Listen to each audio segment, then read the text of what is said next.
왕으로 나신 이가 어디 계시냐라고 하는 제목으로 우리 말씀을 보겠습니다. 여러분, 하나님의 아들이신 예수 그리스도가 이 땅에 태어났다고 하는 사실을 우리가 무엇을 통해서 알 수 있을까요? 우리가 유일하게 그것을 확인하고 알 수 있는 부분은 바로 성경을 통해서만 그 사실을 우리가 알 수 있고 믿을 수 있게 되는 겁니다. 그래서 이 성경에 보게 되면 예수님의 탄생에 관한 그런 예언이나 그런 증거들을 우리가 부분적으로 우리가 확인하게 되는데, 그 중에 예수님의 탄생을 가장 구체적으로 표현한 그런 성경책 두 권이 있습니다. 바로 그게 마태복음과 바로 누가복음이에요. 그런데 문제는 이 마태복음과 누가복음을 기록한 이 마태와 누가가 증언하는 이 예수 그리스도의 탄생이 서로 같지가 않다는 거예요. 서로 다르다고 하는 겁니다. 아니, 다른 사람들 아니고 동일한 인물인 이 예수님의 탄생을 어떻게 서로 다르게 기록을 할 수 있을까? 우리가 이해하기 좀 쉽지 않은 그런 말씀이 기록되어 있는 겁니다. 그래서 이 마태복음과 이 누가복음에 기록된 그 예수님의 탄생에 관한 그런 이야기들을 이렇게 비교해 보면 맞지 않는 부분이 여러 가지가 있는데, 그 중에 가장 대표적인 두 가지가 있습니다. 첫 번째는 이 마태복음에는 동방박사들이 예수님을 찾아와서 경배를 했다라고 말씀하고 있잖아요. 근데 이 누가복음에 보게 되면 목자들이 찾아와서 아기 예수께 경배를 했다라고 그렇게 기록하고 있습니다. 또한 이 마태복음에는 동방박사들이 이 아기 예수님을 경배하기 위해서 어디에 들어갔다고 얘기합니까? 오늘 본문 말씀 11절을 보시면 집에 들어가 아기와 그의 어머니 마리아가 함께 있는 것을 보고 엎드려 아기께 경배하고, 어디 들어갔다고요? 동방박사들이 집에 들어갔다고 기록하고 있어요. 근데 누가복음에 보면 어디에 들어갔다고요? 예수님이 구유에 태어나셨잖아요. 그 구유가 있는 마구간에 들어가서 예수님을 경배했다라고 이 누가복음에서는 그렇게 기록을 하고 있다는 거예요. 마치 얼뜻 들으면 두 가지의 다른 이야기를 우리가 듣는 것처럼 이해할 수 있는데, 그렇다 그러면 과연 그날에 있었던 그 예수님의 탄생의 진실은 무엇인가? 우리가 그것을 좀 생각해 보길 원합니다. 여러분, 이것은 우리가 조금만 생각을 이렇게 해보면 쉽게 정리가 되는 그런 내용이에요. 자, 먼저 동방박사들과 이 목자들이 와서 예수님께 경배를 했다고 하는데, 이것이 동일한 시간에 이루어진 것이 아니다라고 하는 것을 전제로 이해하시면 돼요. 그러니까 각각 다른 시간에 예수님은 찾아왔다라고 그렇게 보시면 되는 겁니다. 그래서 예수님이 태어나자마자 그 현장에 있었던 사람들이 누군가? 바로 들판에서 양들을 치는 목자들이었거든요. 그래서 그 목자들이 그 마구간 안에 계신 예수님께 경배하기 위해서 예수님을 찾아왔고, 그 이후에 동방박사들이 예수님께 나와서 경배를 한 것으로 그렇게 이해를 하시면 됩니다. 자, 그리고 그 예수님이 태어나신 곳은 어디입니까? 마구간이잖아요. 구유에서 태어나셨잖아요. 그런데 마태복음에 보게 되면 11절에 아까 뭐라 그랬습니까? 어디에 들어가셨다고요? 집에 들어갔다 그랬잖아요. 마구간이 아니거든요. 이거는 어떻게 우리가 해석을 해야 되는가? 이렇게 이해하시면 돼요. 처음에 예수님을 만난 사람들이 목자들이었었잖아요. 그들은 마구간에 들어가서 예수님을 경배를 했어요. 그러고 나서 아마도 성경에는 그런 내용이 없지만 태어나신 그 자리에서 어느 집인지 모르겠지만 집을 옮기셨다라고 그렇게 이해하시면 돼요. 그래서 어딘가에 예수님이 다른 집에 계실 때 그곳에 어떻게 해요? 동방박사들이 나타나서 그 집을 들어갔다라고 이해하시면 그게 이 모든 퍼즐들, 이 궁금증이 다 해소가 될 거라 그렇게 생각이 됩니다.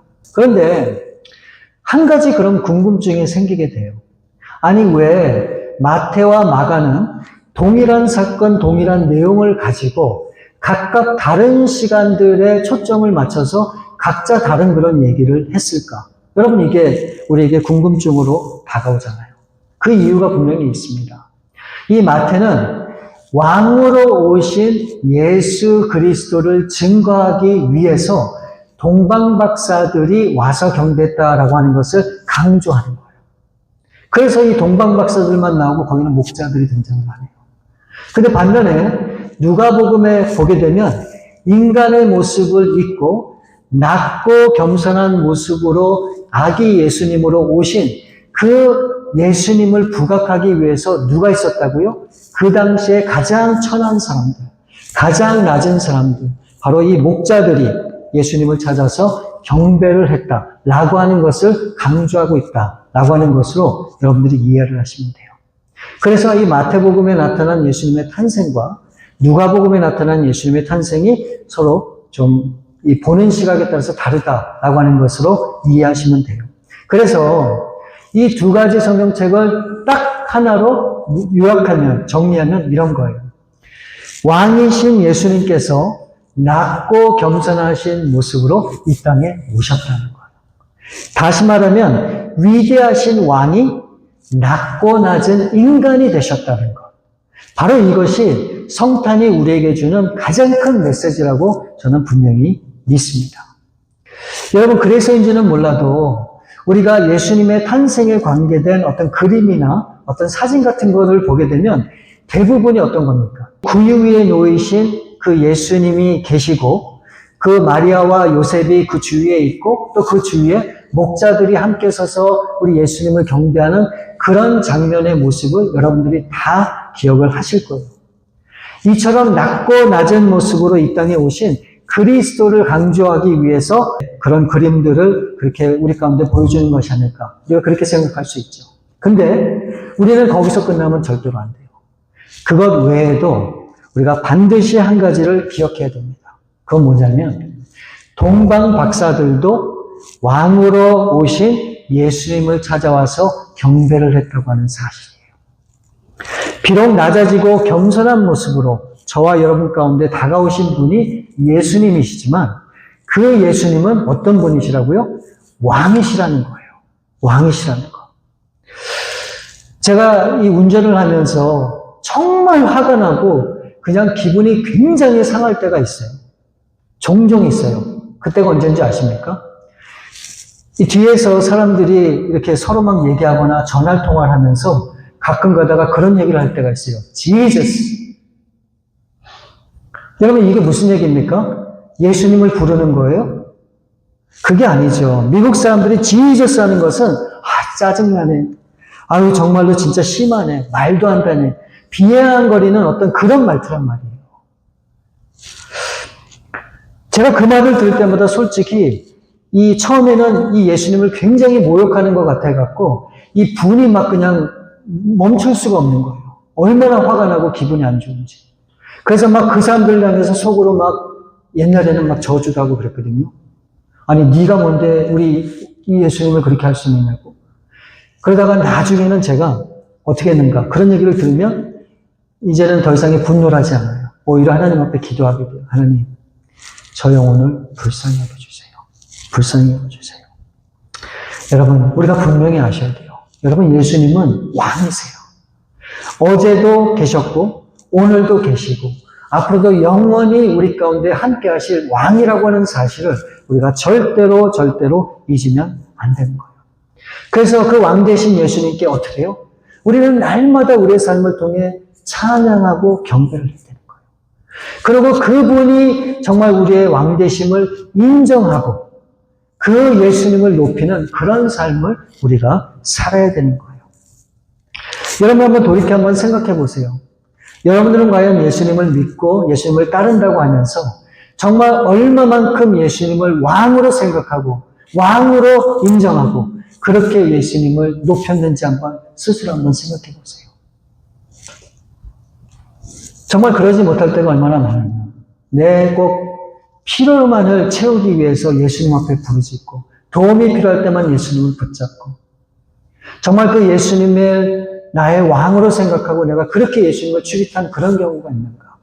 우리는 정말 한번 깊게 생각을 해봐야 돼요. 여러분, 그렇다면 우리 예수님을 왕으로 인정하는 가장 바람직한 방법은 뭘까요? 뭘까요? 제가 이 말씀을 준비하면서 정확하게 그것이 뭔지를 여러분에게 말씀해 드릴게요. 누가복음 6장 46절을 보시면 누가복음 6장 46절 우리 같이 한번 말씀을 읽어볼까요? 시작. 너희는 나를 불러 주여 주여 하면서도 어찌하여 내가 말하는 것을 행하지 아니하느냐. 여러분, 말만 앞세우는 것이 예수님을 높이고 인정하는 것이 절대로 아니에요. 이 말씀에 의하면 어떻게 하는 것이 예수님을 왕으로 인정하고 그 예수님을 높이는 것인가? 예수님이 우리에게 말씀하시고 우리에게 부탁하신 모든 것들을 어떻게 해요? 어떻게 하는 것이? 나의 삶으로 그것을 살아내는 것이 그게 진정한 예수님을 왕으로 인정하고 높이는 길이라고 말씀하고 있는 거예요. 한번 쉽게 생각해 보세요. 부모가 자녀에게 뭔가를 부탁을 했어요. 그런데 그 자녀가 어떻게 하는 행동이 정말 부모가 자식을 볼 때 정말 그 부모를 인정하고 부모를 높이는 걸까요? 다른 거 없어요. 부모가 얘기할 때마다 그 자식이 군말 안 하고 네, 엄마, 아빠, 내가 그렇게 할게요. 라고 할 때 그 부모의 마음이 얼마나 기쁘겠어요. 바로 우리 예수님도 그렇다는 거예요. 주여 주여 하면서 예수님이 말씀한 것을 따르지 않는 것은 그것은 예수님을 높이는 것이 아니라는 거예요. 그러니까 예수님이 우리 가운데 무엇을 말씀을 하시든 그것이 맞습니다. 이해는 안 되고 동의는 안 될 수도 있겠지만 그래도 주님께서 말씀하시니까 내가 한번 따라 보겠습니다. 라고 생각하고 나의 삶을 통해서 그것을 실천해 나가는 것. 그것이 예수님을 높이는 것이라고 분명히 말씀하고 있는 거예요. 그래서 여러분, 예수님께서 이 성경을 통해서 우리 가운데 얼마나 많은 말씀을 하셨습니까? 그러니까 다른 거 없어요. 말만 하는 사람들보다도 한 말씀이라도 그것을 붙잡고 실천하는 사람이 정말 예수님을 인정하는, 높이는 그런 삶을 사는 방법이다라고 하는 것을 우리가 꼭 기억을 해야 돼요. 그런데 오늘 이 말씀을 보게 되면 예수님을 높이는 것이 아니고 도리어 그 예수님을 죽이려고 한 사람이 등장을 해요. 여러분, 그 사람이 누굴까요? 바로 유대 땅의 왕인 헤롯이에요. 헤롯. 1절부터 3절 말씀을 보시면 헤롯 왕 때 예수께서 유대 베들레헴에서 나시매 동방으로부터 박사들이 예루살렘에 이르러 말하되 유대인의 왕으로 나시니가 어디 계시냐? 우리가 동방에서 그의 별을 보고 그에게 경배하러 왔노라 하니 헤롯 왕과 온 예루살렘이 듣고 소동한지라. 이 헤롯 왕은 동방에서 온 그런 박사들로부터 이제 유대인의 왕으로 태어날 그런 사람이 있다라고 하는 그런 충격적인 소식을 접하게 됩니다. 그래서 3절에 보니까 헤롯 왕과 온 이스라엘이 어떻게 했다고요? 소동이 일어났다라고 성경에 기록하고 있어요. 왜 소동이 일어났을까요? 일어난 이유가 분명하죠. 당시 이 헤롯은 이 로마의 사주를 받아서 유대 땅을 다스리는 그런 분봉왕으로 있었거든요. 그렇기 때문에 이 헤롯은 유대인이 아니에요. 이방인이에요. 이방인 이두메 사람. 그러니까 구약으로 보게 되면 그 에돔 사람이거든요. 그러니 이 헤롯이 이 유대 땅의 왕으로 그렇게 있으면서 지금 무슨 소식을 듣게 된 거예요? 유대인의 왕으로 오신 이가 있다라고 하는 소식을 접하게 된 거예요. 그러니까 이 말을 들을 때 헤롯은 어떤 생각이 들었을까요? 아, 이게 쿠데타가 일어날 수도 있겠다라고 하는 그런 생각을 하게 되는 거예요.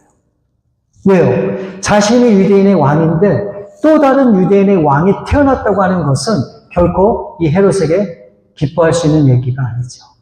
반면에 이 이스라엘 백성들에게는 어떻습니까? 너무나 기쁜 일이죠. 우리가 섬기던 이방인의 왕인 헤롯이 아니라 이제 우리를 다스릴 유대인의 왕이 태어나셨다라고 하는 것은 너무너무 기쁜 소식이죠. 그래서 이 헤롯은 부정적으로 생각해서 굉장히 큰 소동이 일어나게 된 거고 이 예루살렘의 이 이스라엘 백성들은 기쁨으로 소동이 일어나게 된 것이죠. 여러분, 그동안 이 헤롯은 유대의 왕으로서 이 백성들의 환심을 사기 위해서 많은 일들을 행했는데 그 중에 가장 대표적인 게 뭐냐? 이 유대인들이 끔찍히 생각하고 끔찍히 아끼는 성전을 다시 짓는 일이었어요. 처음에 여러분 이 솔로몬 성전이 있었지만 그것이 완전히 파괴되고 그리고 이스라엘 백성들이 포로로 끌려가고 그래서 70년이 끝나서 그 백성들이 다시 돌아와서 성전을 재건했잖아요. 그 성전이 바로 스룹바벨 성전이에요. 근데 이 성경에 보니까 이 성전은 모양이 굉장히 왜소하고 별 볼 일 없는 보잘것없는 그런 성전이었다고 얘기하고 있어요.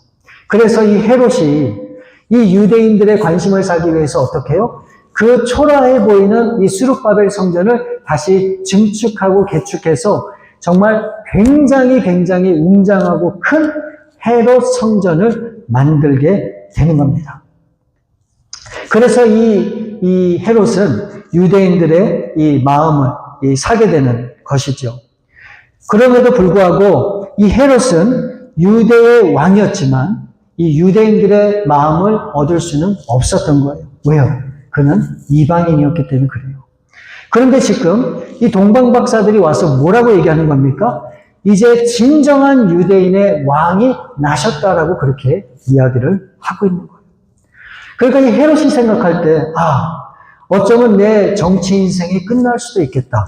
라고 하는 그런 위기감을 느끼게 된 겁니다. 그래서 어떤 생각을 합니까? 예수를 죽여야 되겠다. 라고 그런 생각을 하게 된 거예요. 그래서 이 헤롯 왕은 이제 어떻게 하는가?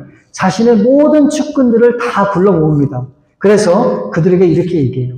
아니 도대체 그리스도가 난다고 하는데 그 그리스도가 어디서 태어나게 될지를 그 모든 측근들에게 묻습니다.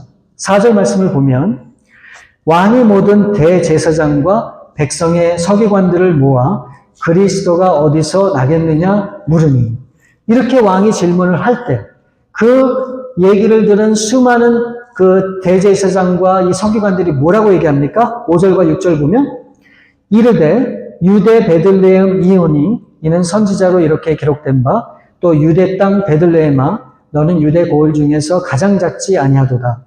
내게서 한 다스리는 자가 나와서 내 백성 이스라엘의 목자가 되리라 하였음이니라. 헤롯 왕이 도대체 그리스도가 어디서 나느냐라고 물을 때 이들이 한 목소리로 어디라고 얘기합니까? 베들레헴에서 날 것이다 라고 그렇게 얘기를 하죠.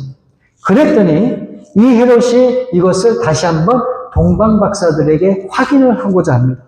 그래서 7절과 8절 말씀을 보시면 이에 헤롯이 가만히 박사들을 불러 별이 나타난 때를 자세히 묻고 베들레헴으로 보내며 이르되 가서 아기에 대하여 자세히 알아보고 찾거든 내게 고하여 나도 가서 그에게 경배하게 하라. 여기 보면 헤롯이 이 동방 박사들에게 별이 나타난 때가 언제인가를 묻게 되죠. 여러분 그것을 왜 물을까요? 겉으로는 자신도 가서 그 아기 예수께 경배를 하겠다라고 그렇게 얘기는 했지만 사실은 이 별이 나타난 때를 정확하게 알아야 그 그리스도가 언제 태어났는지를 짐작해 볼 수 있기 때문에 별이 언제부터 있게 됐는가를 이 동방 박사들에게 물은 거예요. 그래서 이 별이 나타난 때를 기준으로 지금까지 태어난 모든 아이들을 죽이면 될 것이다 라고 하는 그런 생각을 굳히게 된 거예요.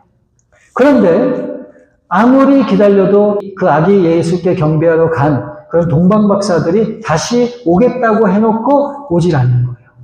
그래서 이 왕이 어떻게 합니까? 마태복음 2장 16절 말씀을 보면 이에 헤롯이 박사들에게 속은 줄 알고 심히 노하여 사람을 보내어 베들레헴과 그 모든 지경 안에 있는 산의 아이를 박사들에게 자세히 알아본 그때를 기준하여 2살부터 그 아래로 다 죽이니. 어떤 일이 일어나게 됩니까? 그 별이 나타난 때를 기준으로 현재까지 헤롯은 2년 정도 됐다고 본 것 같아요. 그래서 2년 안 되는 그런 아이들을 어떻게 했다고요? 모조리 다 죽였다라고 성경에 기록되고 있는 거예요. 엄청난 학살이 일어나게 되었던 거죠. 여러분, 우리가 여기서 이해할 수 없는 부분은 바로 이런 거예요. 분명히 이 동방 박사들은 예수님을 경배하기 위해서 이 별을 따라서 지금까지 온 거 아닙니까? 그 먼 거리를 마다하고 지금까지 왔는데 어떻게 하다가 이 예루살렘에 들어가고 이 헤롯을 만나서 이런저런 얘기를 하다 보니까 결국은 그것이 빌미가 되어서 결국 예루살렘에 그 2살 안 되는 그 수많은 아이들이 죽게 되었다라고 우리가 그렇게 생각하기가 쉬운 것이죠. 어떻게 보면 이 동방박사들의 입장에서는 지금까지 오게 된 것은 본인들이 오고 싶어서 온 것이 아니죠. 하나님이 허락하신 별을 따라서 지금까지 온 것이잖아요. 그럼 결국 이 아이들이 죽게 되고 이와 같은 상황이 전개된 것은 과연 우리가 이것을 어떻게 이해하고 받아들여야 될까? 이것이 우리의 숙제가 아닐 수 없죠. 우리가 짐작할 수 있는 것은 바로 이런 거예요. 아마도 이들은 별을 따라 왔다라고 하는 것은 이 대낮에 이동한 것이 아니다라고 우리가 그렇게 생각할 수가 있죠. 이 별을 따라오면서 별을 볼 수 없을 때가 언제입니까? 대낮이에요. 환할 때. 그럴 때는 이 별을 보는 것이 결코 쉽지 않았을 겁니다. 그래서 이들이 가다가 보니까 어느 정도 예루살렘 근처에 온 것 같고, 그런데 갑자기 이 낮 시간 때문인지는 모르지만 별이 보이지 않자 이들이 생각을 했던 것 같아요. 아마도 유대인의 왕으로 오실 그리스도는 예루살렘에 계시지 않을까라고 짐작을 했던 것 같아요. 그래서 그들이 어떻게 합니까? 예루살렘에 가게 되고 결국은 예루살렘에서 헤롯과 그 많은 사람들에게 그리스도가 어디서 나느냐라고 그렇게 묻게 되는 그런 과정이 있었던 것이 아닐까라고 우리가 그렇게 생각해 볼 수 있는 거예요. 그래서 동방박사들은 그 그리스도가 나신 곳이 예루살렘이겠거니 라고 하고 그렇게 예루살렘에 갔다고 우리가 그렇게 이해할 수가 있을 것 같습니다. 그리고 그거 말고 또 다른 이유가 있다면 바로 이런 거예요. 동방박사들이 예루살렘에 들어가므로 왕을 비롯해서 온 유대 땅에 그리스도가 나게 될 것이다 라고 하는 사실을 알게 됐다 그랬잖아요. 소문이 났다 그랬잖아요. 그러니까 결국은 이들이 예루살렘에 들어가서 결국은 공식적으로 그리스도가 이 땅에 태어나게 됐다라고 하는 사실을 만천하에 공개하는 어떤 그런 일이 아닐까라고 우리가 그렇게 짐작해 볼 수도 있는 거예요. 사실 이유가 어찌되었든 분명한 것은 이 동방박사들의 이 예루살렘 방문은 이 아이들의 죽음과는 전혀 상관이 없습니다. 바로 이 사건은 헤롯 왕이 얼마나 악한 왕이고 권력에 대한 인간의 잔혹함이 과연 무엇인가를 우리 가운데 분명히 보여주는 그런 사건이었다라고 그렇게 이해하시면 그것이 정확한 해석일 것이다 라고 저는 그렇게 생각을 합니다. 그러니까 결국은 이 동방박사들 때문에 아이들이 죽은 것이 아니라 결국 헤롯 왕의 그 악함 때문에 그런 일들이 있게 되었다라고 이해를 하셔야 되는 겁니다. 그런데 오늘 이 말씀 속에서 가장 흥미로운 것은 이 예수님의 탄생에 관한 이 동방박사들과 이 목자들의 반응이에요. 우리가 이 반응을 좀 정확히 살피는 것이 너무너무 중요합니다. 자, 동방박사들은 어떤 사람입니까? 당시에는 점성가들, 그러니까 천문학을 연구하는 그런 학자들이었다라고 우리가 그렇게 보잖아요. 그러니까 오늘날로 얘기하면 굉장히 지성인들, 과학자들, 굉장히 뛰어난 그런 학문과 어떤 그런 경험을 갖고 있는 그런 사람이라고 우리가 볼 수 있는 거예요. 그들이 어떻게 했다고요? 그 별을 보고 별이 이끄는 대로 가깝지 않은 그 오랜 시간에 걸려서 예수님을 경배하기 위해서 찾아왔다고 하는 사실, 바로 이것이 주는 메시지가 굉장히 크다고 하는 사실을 우리가 알 수 있는 거예요. 여러분, 사람들은 가끔 그렇게 생각을 해요.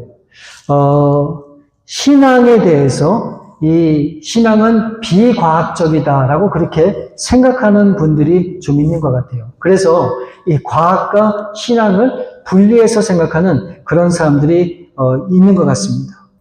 마치 신앙적인 것은 과학적이지 않고 과학적인 것은 신앙적이지 않다라고 하는 그런 생각이 있는데 절대 그렇지 않다는 거예요. 바로 그 단적인 예가 이 뛰어난 인재들, 과학자들, 천문학자들이 바로 이 예수님을 찾아와서 경배를 했다라고 하는 사실이 우리 가운데 분명히 드러나는 부분입니다. 그래서 여러분, 신앙은 어떤 게 신앙인가? 내가 다른 건 다 몰라도 예수님만 믿으면 된다라고 하는 신앙보다도 하나님이 우리 가운데 허락하신 모든 세상의 지식, 모든 세상의 경험, 이 세상의 모든 것들 토대를 기초로 우리 하나님이 우리 가운데 신앙을 주셨고 그 하나님을 믿는 신앙이 그게 진짜라는 거예요. 그러니까 우리 신앙인들은 이 세상의 모든 것들을 부정해서도 안 되고 부정할 수도 없는 거예요. 왜요? 이 세상은 하나님이 만드신 모든 질서 위에 있는 거고 그 질서를 바탕으로 하나님이 모든 역사를 이루었기 때문에 그런 거예요. 자, 그리고 반면에 이 예수님의 탄생에 관한 이 종교 지도자들의 반응은 어떤지 한번 우리가 살펴보면 이 헤롯 왕이 그리스도가 어디에서 태어났는가를 묻게 되잖아요. 그럴 때 이 대제사장과 서기관들이 뭐라고 대답을 합니까? 5절과 6절 말씀을 보면 이르되 유대 베들레헴 이오니 이는 선지자로 이렇게 기록된 바 또 유대 땅 베들레헴아 너는 유대 고을 중에서 가장 작지 아니하도다 내게서 한 다스리는 자가 나와서 내 백성 이스라엘의 목자가 되리라 하였음이니이다. 이 헤롯이 이 대제사장과 이 서기관들 지금으로 얘기하면 종교인들이잖아요. 그 사람들에게 물었거든요. 도대체 그리스도가 어디에서 나겠느냐? 라고 했더니 이들이 분명하게 얘기를 했어요. 선지자의 예언에 의하면 그 그리스도는 어디에서 난다고요? 베들레헴에서 태어날 것이다. 라고 하는 것을 분명히 증거하고 있어요. 그럼에도 이 대제사장들과 서기관들의 반응을 보면 아무런 생각이 없어요. 오로지 관심을 보인 사람은 누굽니까?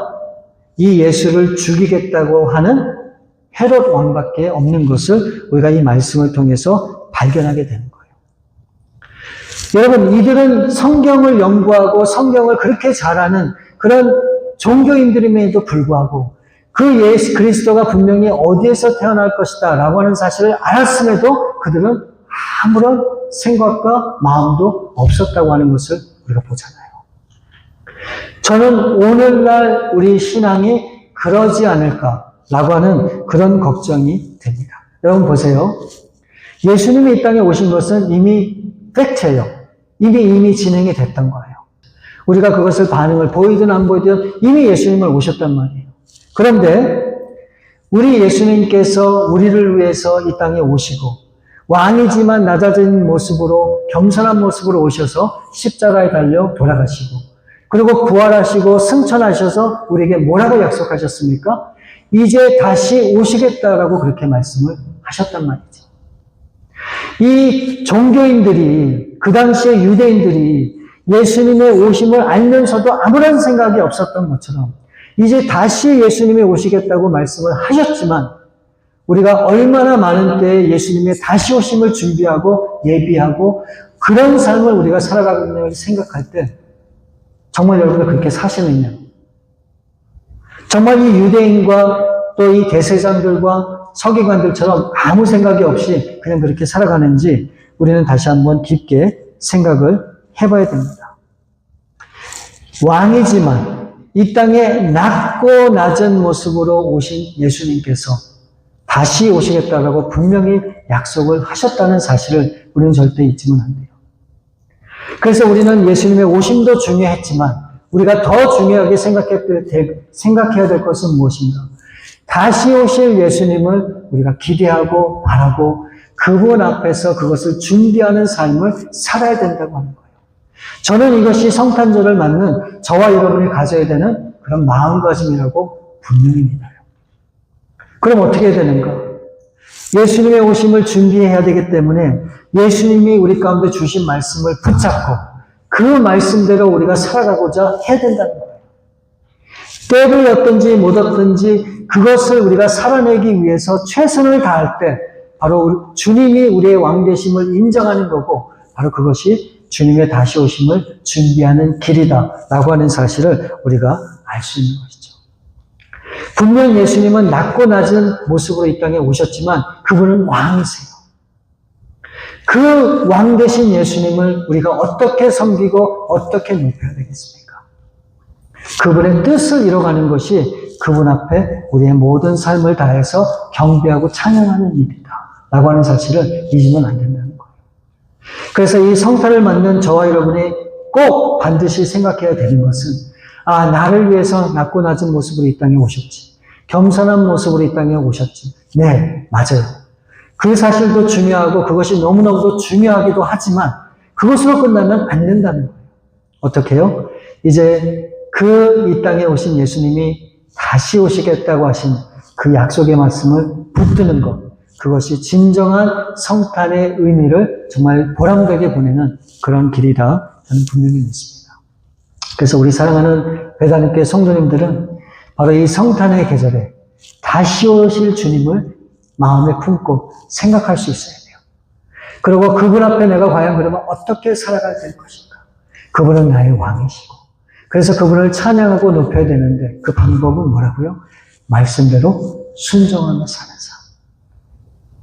그래서 이제부터 주님 오시는 그날까지 하루하루 나에게 주어진 삶을 통해서 주님이 나에게 하신 말씀, 나에게 부탁하신 말씀, 나에게 원하는 말씀을 여러분들의 삶 가운데서 이뤄가셔서 정말 우리 예수님을 높이고 왕되심을 찬양하는 저와 여러분들 될 수 있기를 우리 주님의 이름으로 축원드립니다.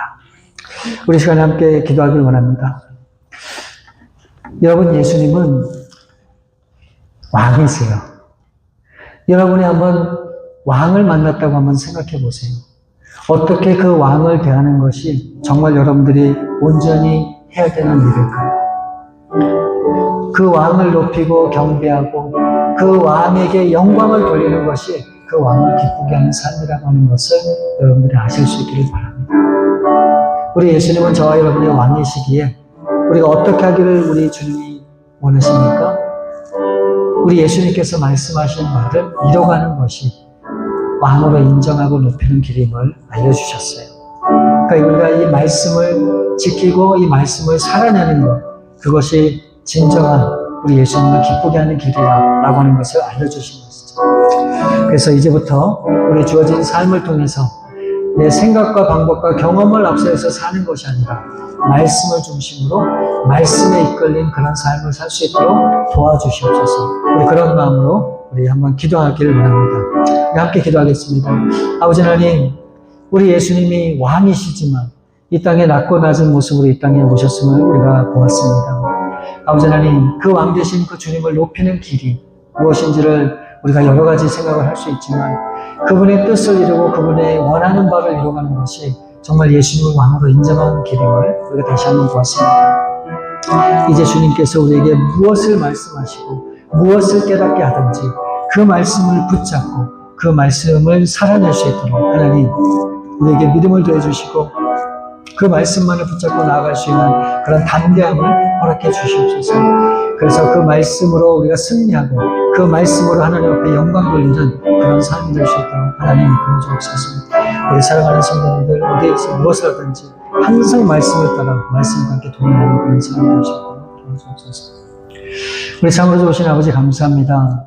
우리 성탄의 계절에 우리 주님의 오심을 기억하며 또 우리가 그 감사한 마음으로 이 성탄의 기쁨을 함께 나누지만 우리가 그것으로 끝나는 것이 아니고 그 성탄의 계절에 오셨던 그 예수님께서 이 땅의 모든 구원을 이루고 다시 천국에 가셨고 이제 우리 가운데 다시 오시겠다라고 분명히 말씀을 하셨는데 이제 다시 오실 그 왕 되신 예수님을 바라보고 준비하며 우리가 그렇게 정말 하나님이 원하시는 뜻이 무엇인지를 우리가 깨닫고 살아가는 삶이 너무너무 중요함을 다시 한번 우리에게 알려주셨습니다. 하나님, 이제 그 주님 앞에 가는 그 순간까지 하나님이 우리에게 주신 이 성경 말씀을 붙잡고 정말 예수님이 나에게 무엇을 원하는지 그 말씀대로 살아갈 수 있도록 도와주셔서 정말 우리 예수님이 왕 되심을 인정하고 높이는 그런 삶을 살 수 있도록 하나님 도와주시옵소서. 모든 것을 우리 주 앞에 감사함을 드리옵고 우리 거룩하신 주 예수 그리스도 이름으로 기도 올렸나이다.